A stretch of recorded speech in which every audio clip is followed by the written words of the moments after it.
Waldorf is definitely built on a different paradigm. It was built on a particular educational idea that was coming out of the late 19th, early 20th century. But overall, if one was to go into education theories, look at everything that's cutting edge, look at what you see when you go to TED online, and you look at the latest educational speakers. If you were to read books by educational thinkers, everything there you will hear in Waldorf. In a Waldorf school, traditionally, the teacher starts with the class in first grade and will continue with the class all the way through 8th grade. From 1 through 8, normally the teacher follows with the class. You get to know the students.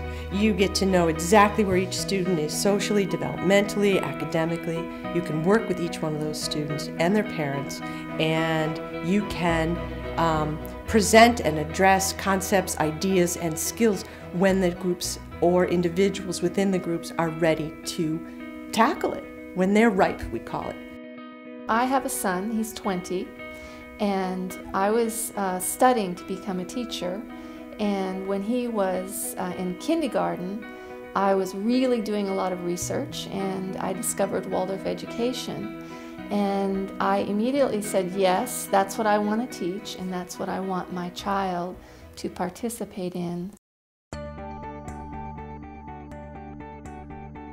The creativity that's encouraged in every child is, I think, one of the unique things about this school, and how each child, it's amazing to be a part of their lives. I usually meet them when they're in 4th grade, 3rd or 4th grade, and I have the wonderful opportunity to watch them grow from basically little children to decisive young people and confident. And I think part of that's the music program, part of it is just the fabulous curriculum that they have here.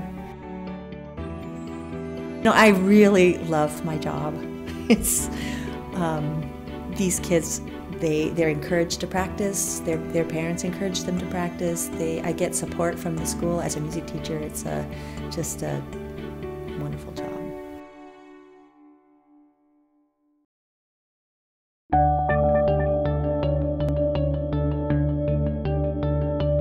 Well, we were looking for a school that offered a good, solid, sort of classical education in the major disciplines: math, sciences, language arts, history, and so forth. So first and foremost, it was to provide her the best education possible.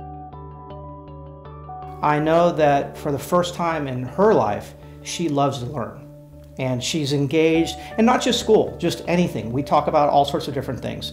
I know that I had a child that had an aversion to school 3 years ago, and real anxiety, would cry at times and not want to go to school. Now I have a child who cries when she's sick and she's not allowed to go, and tries to hide the fact that she has a fever because she's so interested in coming, because to her it's not just a school, it's almost like part of her family, and it's something she looks forward to. Well, we'd heard about Waldorf schools and the relationship it has to Native education, as far as our community, as a Native community, educates their children, traditionally. And Waldorf seemed to be a better fit. And we were concerned about Charlie because he was in the public school, but he wasn't doing as well as we thought he could. So on the off chance that Waldorf would be a better fit, we brought him over here. And it's more like a community of people that care about him, and it's more like a family of families that cared about him. So he did pretty well here.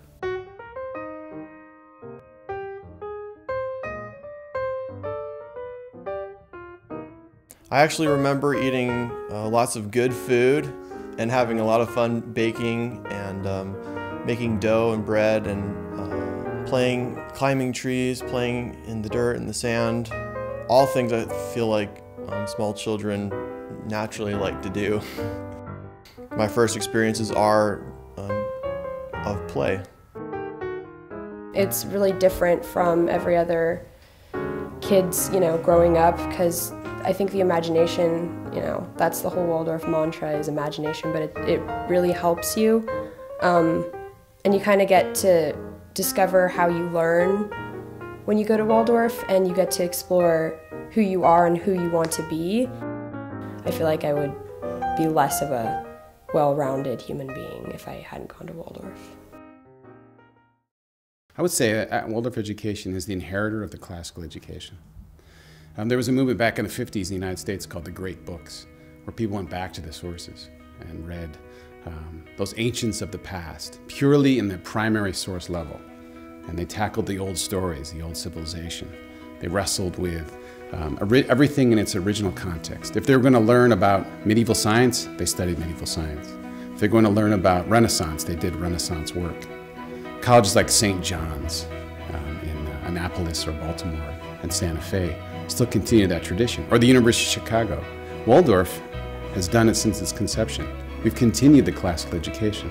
You know, like any other subject in a Waldorf school, it was thought out very carefully. That's the whole thing. There's nothing arbitrary in a Waldorf school at all. You know that each and every subject in the school has its place in the development of the whole child.